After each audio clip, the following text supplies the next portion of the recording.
పౌలు గారు అన్న మాట, ఇకను జీవించినది నా కొరకే కాదు, నా కొరకు మరణించి తిరిగి లేచిన యేసు కొరకు జీవిస్తాను అన్న మాటలు ఎంత పరిపూర్ణముగా మరి ఆయన జీవితాన్ని మనం చూస్తే ఆయన కొరకు ఆయన జీవించింది ఎక్కడా మనకి కనపడదు. దేవుని కొరకే ఆయన జీవించిన విధానం మనకు కనబడతా ఉంది. అట్లాగే ఆయన చెప్పిన మాటల్లో కూడా, పౌలు గారు చెప్పిన మాటల్లో కూడా మనము సజీవ యాగముగా దేవునికి సమర్పించుకోవాలి అన్న మాటలు మనకి ఆయన చెప్పిన వాక్యాలు మనకు తెలుసు. మనము మన కొరకే బ్రతుకుతున్నామా, లేకపోతే మన కొరకు మరణించి తిరిగి లేచిన ఆయన కొరకు బ్రతుకుతున్నామా అనేది మనం చూసుకున్నట్లయితే, మనము మన చిత్తములో ఉన్నామా, మనము దేవుని చిత్తములో ఉన్నామా? నిజంగా వాక్యము యాకోబులో చెప్పినట్టు, మీరు వాక్యము వినుమాత్రం వారై ఉండి మిమ్మల్ని మీరు మోసపుచ్చుకుంటున్నారు కొన్ని వారై ఉండగా, మరి ఆ వాక్యాన్ని ఆచరించాలి అని మరి అక్కడ మనం చూస్తాం. మరి వాక్యానుసారంగా వాక్యాన్ని మనం చదువుతున్నాము, కానీ ఆ వాక్యానుసారంగా మనం జీవిస్తున్నామా? మన పాత నిబంధనల గ్రంథంలో కూడా మనం చూసినట్లయితే, అది క్రొత్త నిబంధనలో పౌలు గారు మాత్రమే ఆయన దేవుని కొరకు జీవించడం కాదు, తన జీవితాన్ని సజీవ యాగంగా దేవుని కొరకు సమర్పించుకోవడం కాదు, దేవుని కొరకే బ్రతకడం కాదు, దేవుని కొరకు, లేకపోతే ఫిలిప్పీలకు రాసిన పత్రికలో 3వ అధ్యాయంలో మనం చూస్తే ఆయన నిమిత్తము దేవుని అన్ని మనం అక్కడ చూస్తే దేవుని కొరకు బ్రతికినట్లుగా, ఆయన శ్రమల్లో పాలివాడిని అవటం అంటే ఎలా ఉంటుందో ఎరుగు నిమిత్తము, లేదా ఆయన పునరుద్ధానమును పొందు నిమిత్తము అన్నట్లుగా అక్కడ తన యొక్క జీవితములో అనేకమైన వాటిని, లాభకరమైన వాటిని తనకు తానుగా, దేవుడు ఏమి నీకు లాభకరమైన వాటిని నష్టంగా ఎంచుకో, లేకపోతే నీకు పెంటతో సమానంగా ఎంచుకో అని ఆయనకేమి చెప్పల. కానీ దేవుని యొక్క విలువను గ్రహించి ఆయన పోలిన జీవితం నేను జీవించాలి అని తనలో తనకు ఒక ఆశ తన్ని అలాగా నడిపించినట్లుగా మనం చూస్తున్నాం. కానీ అక్కడ మనకి ఎందుకు అలా చేయాలి అంటే, దేవుని యొక్క జీవితము అతన్ని అంతగా ప్రభావితం చేసింది, పౌలు గారిని అంతగా ప్రభావితం చేసింది. ఎలా అంటే, తండ్రి అయిన దేవుడు ఎలాగా తనకి ఏకైక కుమారుణ్ణి, కుమారుణ్ణి బలిగా అర్పించాడో మనకి అక్కడ తేటగా అర్థమవుతా ఉంది. అబ్రహాముని దేవుడు తన ఏకైక కుమారుణ్ణి బలిము అన్నప్పుడు మరి అతను వెనకాడలేదు, అంతగా దేవుణ్ణి ప్రేమించాడు కాబట్టి విశ్వాసముతో తన కుమారుణ్ణి బలి ఇవ్వడానికి తన కుమారుణ్ణి అప్పగించాడు. యేసు ప్రభు కూడా ఎలాగా మరి తన సొంత కుమారుణ్ణి మన కొరకు, మన రక్షణ కొరకు, మనకు నిత్య జీవం ఇవ్వడానికి కొరకు మరి తన కుమారుణ్ణి బలిగా అర్పించిన విధానాన్ని మనం చూస్తా ఉన్నాం. తన ఏకైక కుమారుణ్ణి.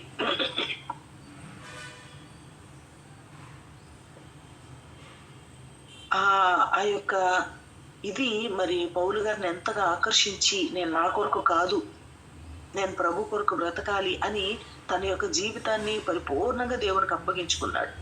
అదే మనల్ని కూడా చేయమని కోరుకుంటున్నాడు. మీరు కూడా సజీవ యాగముగా మీ శరీరాన్ని దేవునికి అప్పగించుకోండి, దేవుని కొరకు బ్రతకాలి, దేవుని చిత్తాంతం మనం చెయ్యాలి అనేదే మన క్రొత్త నిబంధన యొక్క సారాంశం మనకు అర్థమవుతా ఉంది. ఇట్స్ నాట్ బై డిమాండ్,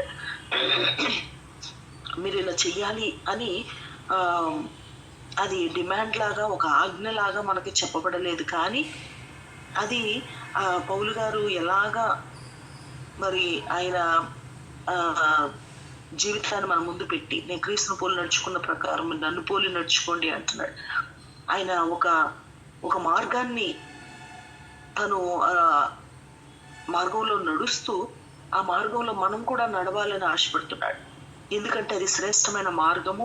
ఆయన చేసిన త్యాగానికి, ఆయన చేసిన ఆ గొప్ప త్యాగానికి మనము కూడా కృతజ్ఞత కలిగి చేయవలసిన విధానము, మన జీవన విధానము మారాలి, మన ప్రవర్తన మారాలి, మన యొక్క ఇదంతా కూడా దానికి కృతజ్ఞతగా, ఆయన చేసిన త్యాగానికి కృతజ్ఞతగా మనము సజీవ యాగములుగా మనం ఆయనకు సమర్పించుకోవాలి.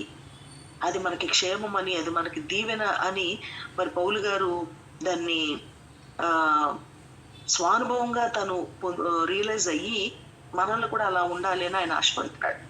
కానీ పాత నిబంధన గ్రంథంలో మనం చూస్తే యెషయా ప్రవక్తను మనం చూసినా, లేకపోతే యెహెజ్కేలు ప్రవక్తను చూసినా, వాళ్ళని దేవుడు ఎలా అంటే వాళ్ళు పెళ్లి చేసుకున్నది కూడా దేవుని యొక్క చిత్తము, దేవునికి ఒక సూచనగా ఉండటానికి వరకు పెళ్లి చేసుకోమన్నాడు. లేకపోతే పిల్లల్ని కనమన్నప్పుడు మరి ఆ యెషయాకి ఇద్దరు కుమారులు ఇచ్చాడు. వాళ్ళ పేర్లు కూడా సూచనగా ఉన్నాయి.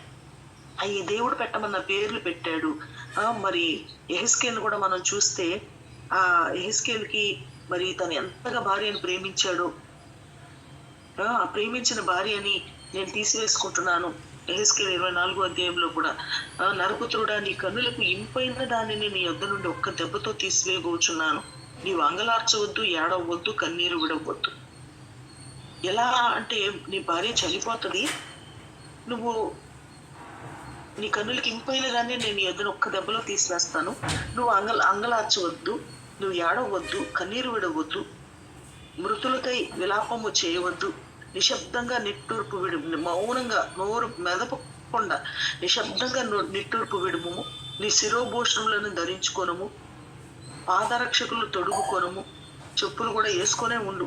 అంటే ఆ బాధలో వాళ్ళు గుండు చేయించుకోవటం, లేకపోతే వాళ్ళు కొన్న శిరోభూషణాలు తీసివేయడం, లేకపోతే గట్టిగా ఏడవడం, ఇవన్నీ చేస్తూ ఉంటారు. కాబట్టి అవన్నీ చేయొద్దు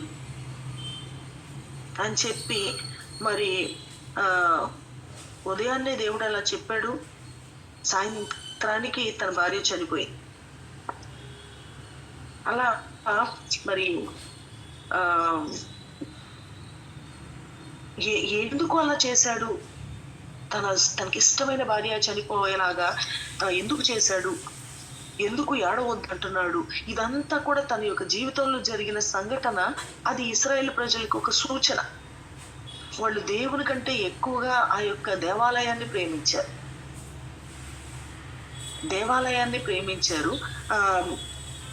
ఇలా అంటాడు, నేను వారితో అదే యెహెజ్కేలు 24వ అధ్యాయంలోనే చూస్తే 15వ వచనం నుంచి మనం చూసినట్లయితే అక్కడ ఏడవద్దని చెప్తాడు. అదంతా అయిపోయిన తర్వాత, నువ్వు చేసిన వాటి వలన మేము తెలుసుకోవలసిన సంగతిని నువ్వు మాతో చెప్పవా అని జనులు నన్ను అడుగగా నేను వారితో ఇట్లాంటిని. 20వ వచనం నుంచి, యెహోవా వాక్కు నాకు ప్రత్యక్షమై ఇలాగ సెలవిచ్చాను, ఇశ్రాయేలీయులకు నీవిలాగున ప్రకటింపుము.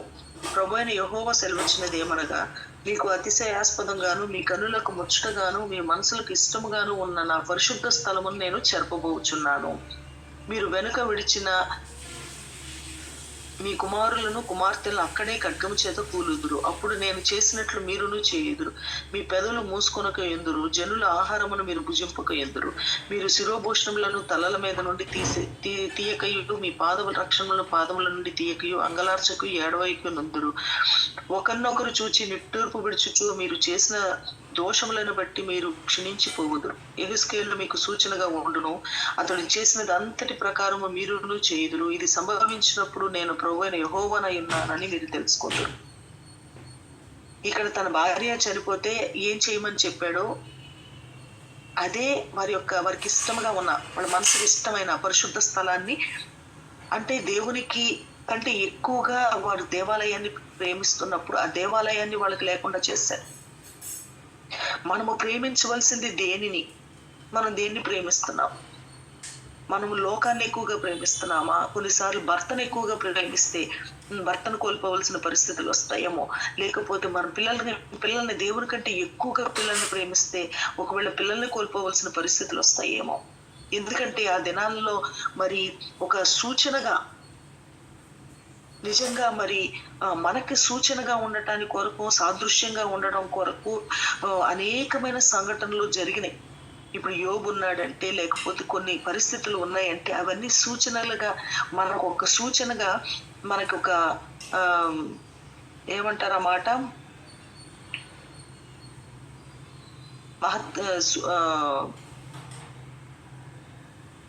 అవి మనకి ఒక సూచనగా అవన్నీ జరిగినాయి,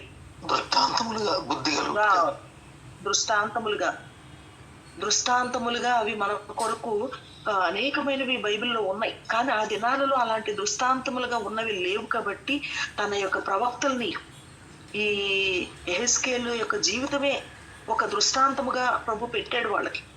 తనకు ఎలా జరిగిందో అలా మీకు జరుగుతుంది, మీరు ప్రేమిస్తున్న యెరూషలేము ఇలాగా ఇదైపోతుంది, అప్పుడు మీరు ఏడవకూడదు, ఇలా ఉండాలి అని చెప్పి, లేకపోతే వాళ్ళ పిల్లల్ని, తర్వాత యెహెజ్కేలు యొక్క పిల్లల్ని కూడా మరి దేవుడు వాళ్ళను కూడా మరి నీ మనసుకి ఇష్టమై ఉన్న నా పరిశుద్ధ స్థలం అన్నాడు. కన్నులకి ఇంపైన భార్య పోతుంది, నీ మనసుకి ఇష్టమై ఉన్న పరిశుద్ధ స్థలము కూడా పాడైపోతుంది. తర్వాత వారి అతిశయాస్పదమైన వారి కుమార్తెలు, తర్వాత వారు ప్రేమించు కుమారులు, అలా వాళ్ళను కూడా మరి తీసివేస్తాను అని చెప్పి దేవుడు చెప్తా ఉన్నాడు. అంటే దేవుని కంటే ఎక్కువగా ఆయన రోషం కలిగిన దేవుడు.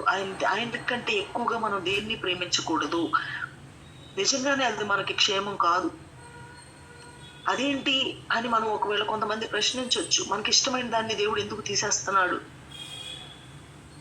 ఆయనకి ఇష్టమైన ఏకైక కుమారుణ్ణి మన కొరకు బలిగా ఇచ్చాడు.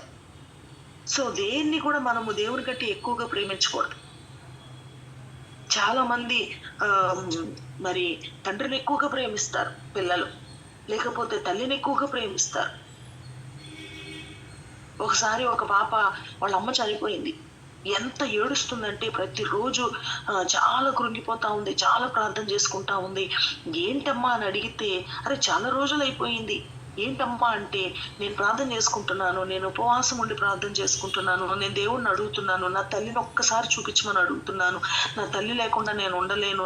అంటే ఎంతగా తల్లిని ప్రేమించిందో ఆ పిల్ల, ఎంతగా దేవుణ్ణి అడుగుతుందంటే ఒక్కసారి తల్లిని చూపించమని అడుగుతాం. దానికోసమే ఎంతో ప్రార్థన చేస్తుంది. కొంతమంది నిజంగా చిన్న వయసులో పిల్లలకి పెళ్లి కాలేదు, తల్లి చనిపోయింది. ఆ తల్లి ఎంత ప్రేమగా చూసుకునేదోనంట. కానీ పిల్లలకి తల్లి విగ్రహం అయిపోయింది, తల్లికి పిల్లలు విగ్రహం అయిపోయి ఉంటారు. కానీ అది దేవుని కంటే ఎక్కువగా మనం దేన్ని ప్రేమించకూడదు. నిజంగా కొంతమంది తల్లిదండ్రులు పిల్లల కొరకే బ్రతుకుతున్నామంటారు, భర్త కొరకే బ్రతుకుతున్న వాళ్ళు ఉంటారు. వాళ్ళకి ఏమీ ఉండదు, భర్త కొరకే వాళ్ళు బ్రతుకుతున్నట్లుగా. లేకపోతే ఎంతసేపు భార్య కొరకే బ్రతుకుతున్న వాళ్ళు ఉంటారు కొంతమంది. మనము బ్రతకాల్సింది మనకు ఈ లోకంలో కలిగి ఉన్నవన్నీ మనకి దేవుడు ఇచ్చినవే. కానీ దేవుని కంటే ఎక్కువగా మనం వాటిని ప్రేమించకూడదు. చాలా మంది అలా ప్రేమించి వాటిని పోగొట్టుకున్నవారు. వీళ్ళు ఇశ్రాయేల్ ప్రజలు దేవాలయాన్ని ఎక్కువగా ప్రేమించి దేవుణ్ణి నిర్లక్ష్యం చేసి, దేవుని మాటలను నిర్లక్ష్యం చేసి, వాళ్ళు దేవాలయాన్ని మరి దేవాలయాన్ని ప్రేమించారు. వాళ్ళకి దేవాలయం లేకుండా పోయి అంత విలువైన కట్టడము, ఎలాంటి బంగారపు పూత, గోడలకు కూడా పెయింట్లు వేసినట్టు కాదు, బంగారం పూత వేశారు. బబులోని యొక్క రాజు దాన్ని చెరపట్టినప్పుడు ఆ గోడలు కూడా చెక్కి ఆ గోడలు కూడా లేకుండా అయిపోయినాయి. అక్కడ దేవాలయంలో ఉన్న విలువైన వాటిని తీసుకొని వెళ్ళిపోవడమే కాదు, ఆ గోడ ఎలా అంటే ఇంక అది పూర్తిగా కాల్చబడి, పూర్తిగా దాన్ని పగలగొట్టి బబులోనికి తీసుకుపోయినారు.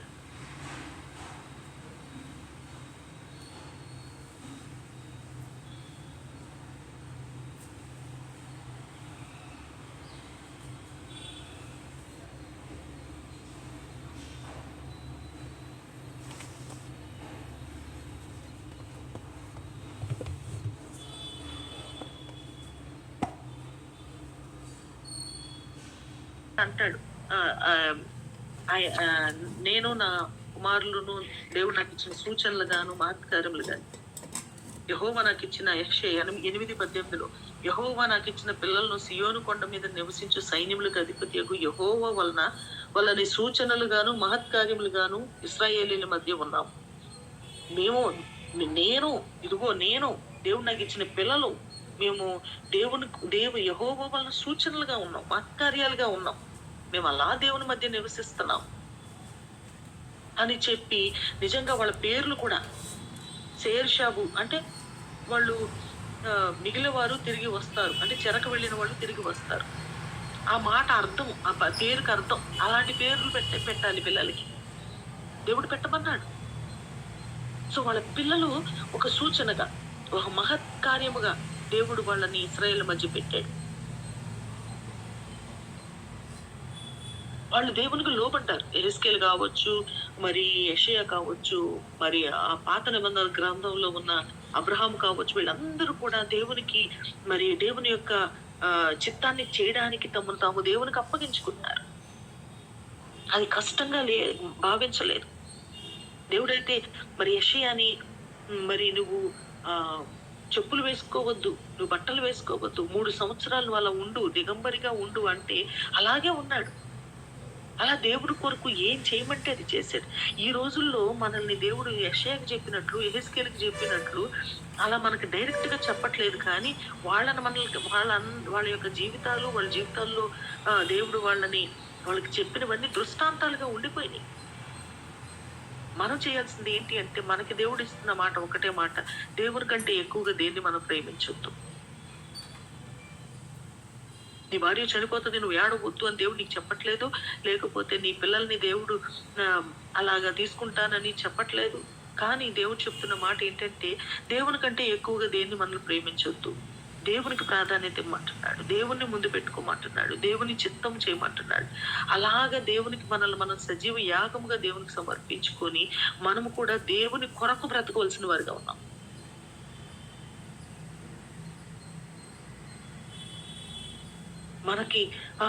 మనల్ని నిజంగా అంత కఠినంగా దేవుడు మన దగ్గర కోరుకోవడం లేదు, కానీ మనకు ఒక ఫ్రీ విల్ ఇచ్చేసాడు. మన కొరకే తన కుమారుడిని బలిగా అర్పించాడు. మనం ఇంకా బలులు ఇవ్వాల్సిన అవసరం లేదు. మనము ఇలా సూచనలుగా మహత్కార్యాలుగా మనము ఒక దృష్టాంతములుగా ఉండడానికి మనం ఏమీ చేయక్కర్లేదు. కానీ విత్ ఆల్ ద గ్రాటిట్యూడ్, దేవుని మహిమ కొరకు నేను బ్రతకాలి, నా బిడ్డల్ని దేవుని మహిమ కొరకు పెంచాలి, మనం ఏం చేసినా దేవుని మహిమ కొరకు చేయాలని దేవుడు సూచిస్తున్నాడు. కాబట్టి మనం చేస్తున్న పని, మన కుమారులు, మన కుమార్తెలు, లేకపోతే మన కుటుంబము, మనము దేవుని నిమిత్తముగా మనం బ్రతకగలుగుతున్నామా, దేవుని చిత్తానికి లోబడే వారిగా ఉన్నామా, దేవునికి ప్రాధాన్యత ఉన్నామా, దేవుని కంటే ఎక్కువగా దేనన్నా ప్రేమిస్తున్నామా, ఏదైనా మన జీవితాల్లో మన హృదయాలలో విగ్రహాలుగా ఉన్నాయా? నీ సంపాదనే నీకు విగ్రహంగా ఉందా? నీ ఉద్యోగమే నీకు విగ్రహంగా ఉందా? ఏది మనకి విగ్రహంగా ఉంటుందో అక్కడ మనము దేవుని యొక్క దీవెన మనం చూడలేం, అక్కడ ఆశీర్వాదాన్ని మనం చూడలేం. దేవుని కంటే ఎక్కువగా మన పిల్లల్ని ప్రేమిస్తుంటే, వాళ్ళని గణపరుస్తూ ఉంటుంటే, కొంతమంది పిల్లల గురించి గొప్పలు చెప్పుకుంటా ఉంటారు. నా కొడుకు ఇట్లా, నా కూతురు ఇట్లా, నేనిట్లా, మేమిట్లా. ఈ గొప్పలు ఇవన్నీ దేన్ని సూచిస్తున్నాయి అంటే, మరి మనం వాళ్ళని ఎక్కువ ప్రేమిస్తున్నామని, వాళ్ళను ముందు పెట్టుకుంటున్నామని. మనం కలిగి ఉన్నవి దేనిలో కూడా దేన్ని కూడా మనము అలాగ ముందు పెట్టుకొని వాటిని విగ్రహాలుగా మనం ఉండకూడదు. కొంతమంది తల్లిదండ్రులైన వాళ్ళ పిల్లల్ని బయటికి పంపరు. జాగ్రత్త కాదు, అమ్మ వాళ్ళకి ఏమన్నా అవుతుందేమో, వాళ్ళని ఏంటో చాలా జాగ్రత్తగా, ఒకలాంటి భయము.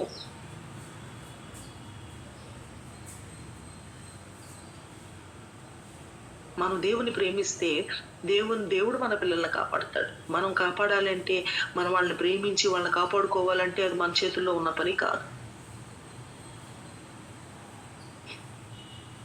ఎక్కడికైనా పంపాలంటే భయము, వాళ్ళని వదలాలంటే భయము, ఏమన్నా ఇచ్చేయాలంటే భయము. రోజు ఫోనులు చేసి క్షణం వాళ్ళని బాధ పెడుతూ, లేకపోతే ఎక్కడున్నావు ఏంటో extra care, too much care.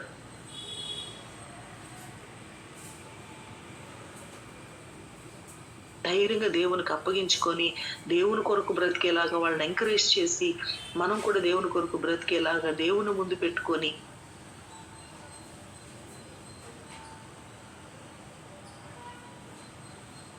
మనము బ్రతకవలసిన వారిగా ఉన్నాం. మనం కలిగి ఉన్నది ప్రతీది కూడా ఆ దేవుడు మనకిచ్చింది దేవుని మహిమ కొరకు దేవుడు మనకిచ్చాడు. అది నాది అని మనం దేన్ని అంటానికి లేదు. దేవుడు మనకి ఇవ్వకుండా మనకి ఏదీ లేదు.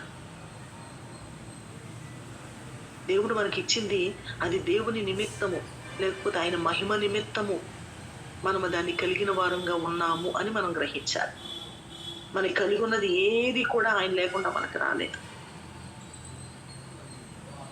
కాబట్టి మనం కలిగి ఉన్న ప్రతి దాన్ని బట్టి దేవుని స్తుతిస్తూ దేవుని మహిమ కొరకు దాన్ని వాడాలి. మన పిల్లల్ని దేవుని మహిమ కొరకు, మనం కలిగి ఉన్న ఆస్తిని దేవుని మహిమ కొరకు, మనం కలిగి ఉన్న ఆరోగ్యము దేవుని మహిమ కొరకు, మనం కలిగి ఉన్న సమస్తము కూడా దేవుని మహిమ కొరకు అన్న విషయాన్ని మనం గ్రహించుకొని దేవుని మహిమ కొరకు మనం ముందుకు వెళుతూ ఉండి మరి దేనిని కూడా మనం విగ్రహంగా చేసుకోకుండా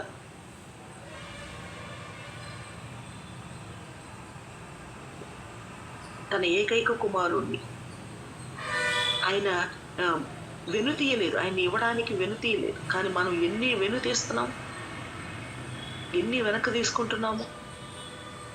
పిల్లలను కూడా దేవుని యొక్క ఇదిలో ఎక్కువగా ఉండనివ్వరు కొంతమంది.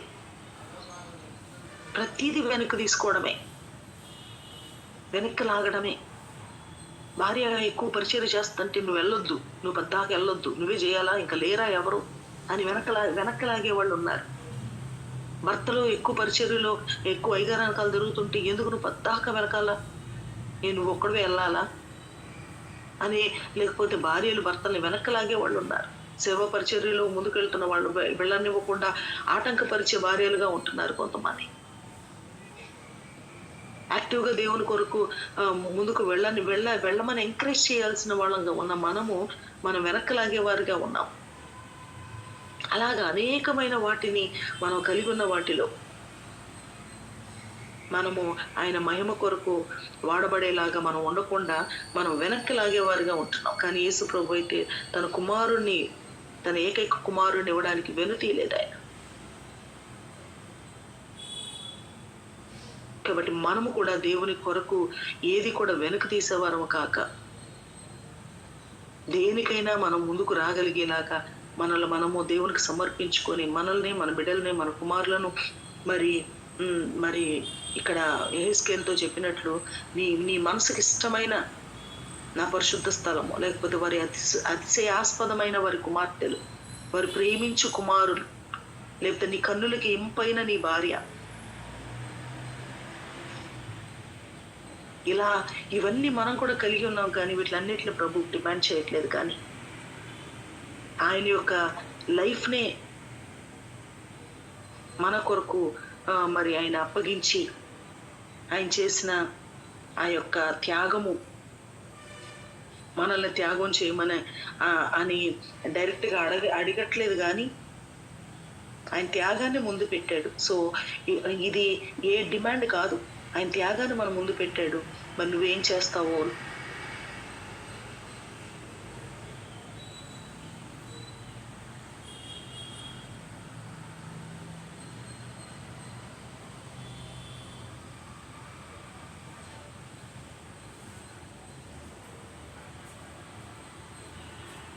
ఎలాంటి రెస్పాన్స్ అంటే వాళ్ళు దాని సమస్తాన్ని విడిచి దేవుని వెంబడించినట్లుగా మనం చూస్తాం. సో మనము ఏదో మన భార్యని, పిల్లల్ని, లేకపోతే భర్తని అందరిని విడిచిపెట్టి మనం వెంబడించాలి అనేది కాదు. కానీ ఆ గ్రాటిట్యూడ్ మనం కలిగిన వారిగా ఉండి దేవుని మహిమ నిమిత్తము మనము, మన బిడ్డలు, మన కుటుంబాలు, మనం కలిగిన సమస్తముతో దేవుని మహిమపరచగలిగితే that is more than enough. ఆ మేరకు మరి ప్రభు మనల్ని బలపరచడానికి ప్రభు ఆశపడతా ఉన్నారు. కాబట్టి మనల్ని కూడా మరి ఆ విధంగా మనల్ని మనం సజీవ యాగంగా దేవునికి సమర్పించుకొని దేవుని మహిమ కొరకు బ్రతుకుతాం. మనం కలిగి ఉన్న వాటిలో దేనిని కూడా మనం పోగొట్టుకొని లేకపోతే మనము త్యాగం చేయవలసిన అవసరం లేదు. మన లైఫ్ను మనం త్యాగం చేస్తే మనం కలిగి ఉన్నవన్నీ మనతోనే ఉంటాయి. లేకపోతే మనము సంతోషముగా దేవుని మహిమపరచగలిగినట్లయితే అవి తీసివేసే పరిస్థితి మనకు రాదు. మన దేవుని కంటే ఎక్కువగా మన బిడ్డలను ప్రేమిస్తే పోగొట్టుకోవాల్సి వస్తుంది. కానీ వాటిలన్నిటిని కలిగి ఉండి దేవుని స్తుతిస్తూ వాటిలన్నిటిని బట్టి దేవునికి ఎక్కువ ప్రాధాన్యత ఇస్తే దేన్ని పోగొట్టుకునే పరిస్థితి మనకు రాదు. కాబట్టి మనం చేయవలసింది ఏమై ఉందో, మన విధి ఏమై ఉందో, ఎలాగ దేవుని మహింపరచవలసిన వారిగా ఉన్నామో మరి మనం అర్థం చేసుకుంటూ ప్రార్థన చేసుకుంటాం.